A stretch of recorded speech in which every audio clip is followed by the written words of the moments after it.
আমরা লীলা আক্তারের জিহ্বার এই ডার্মাল যে সিস্ট এবং সাইনাস যে ট্র্যাক্ট ছিল, যে ডিসচার্জিং যে একটি সাইনাস ছিল, সেটাকে আমরা রিমুভ করি। অর্থাৎ আমাদের অপারেশন ছিল excision of the sublingual dermal cyst with discharging sinus. এই মুহূর্তে তার জিহ্বার অবস্থাটা একটু দেখতে চাই। দেখি আপা, একটু জিহ্বাটা বের করেন তো। হ্যাঁ, জিহ্বাটা একটু নাড়াচাড়া করেন। হ্যাঁ, উল্টান উল্টান।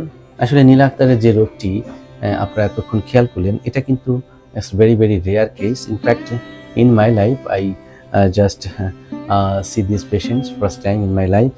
এবং এটা নিয়ে যখন আমার কাছে আসে, অর্থাৎ তার উপসর্গটা ছিল জিহ্বার dorsal surface of the tongue থেকে যে একটা পয়েন্ট, সেই পয়েন্ট থেকে এক ধরনের পুষ বের হতো এবং টপ টপ করে পড়তো।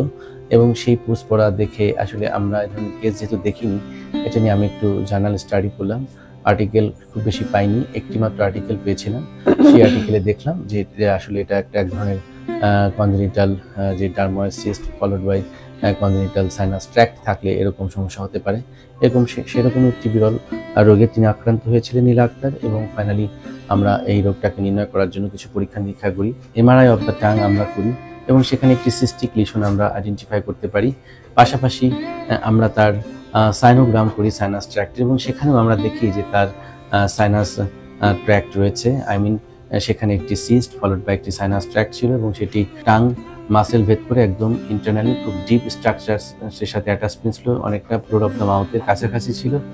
এবং সেই জিনিসটাকে আমরা ট্রেস করতে পেরে আমরা সিদ্ধান্ত নিই সেটাকে এক্সারসাইজ করার, অর্থাৎ সাইনাস ট্র্যাক্ট সহ সিস্টটাকে আমরা এক্সারসাইজ করি সফলভাবে, এবং ফাইনালি সেটাকে আমরা বায়োপসি করতে পাঠাই। এবং এখানে কোনো ম্যালিগন্যান্সির কোনো আলামত তারা পাইনি। তো নীলা আক্তার, সবকিছু যেহেতু সফলভাবে আমরা শেষ করতে পেরেছি, এবং আমরা আশাবাদী যে আপনি অতি দ্রুতই এই সমস্যা থেকে স্থায়ী মুক্তি লাভ করবেন। ঠিক আছে, আপনার জন্য রইল অনেক অনেক দোয়া। ঠিক আছে, ধন্যবাদ স্যার, আপনি আমার অনেক বড় করে দিচ্ছেন স্যার।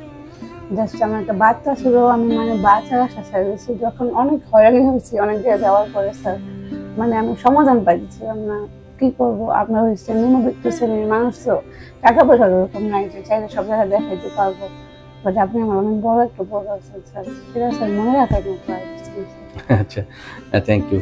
আসলে মানুষ তো মানুষের জন্য, মানুষ তো মানুষের বিপদে আপদে এগিয়ে আসবে, আর আমি তো চিকিৎসক। চিকিৎসা দেওয়াটাই আমার আসলে কাজ, এটাই আমার একমাত্র সেবার কাজ। একটু সেবার কাজ করে আমার তো আপনাদের পাশে থাকতে পেরে বরঞ্চ আমার নিজের ভালো লাগছে। আমি নতুন একটি কেসের সাক্ষী হয়ে রইলাম, এটাও তো আমার জীবনের বড় একটা প্রাপ্তি, এবং সেই সুযোগটা তো আপনি আমাকে দিলেন, তাই না? সো ভিউয়ার্স, আসুন আমরা এরকম নাক কানগলার বিভিন্ন জটিল সমস্যা নিয়ে যারা ভুগছেন তাদেরকে আমি রিকোয়েস্ট করবো আপনারা নিকটস্থ একজন নাক কান গলার বিশেষজ্ঞ চিকিৎসকের পরামর্শ গ্রহণ করবেন। আশা করছি আপনারা একটি ভালো রেজাল্ট পাবেন। Thank you very much for watching this video.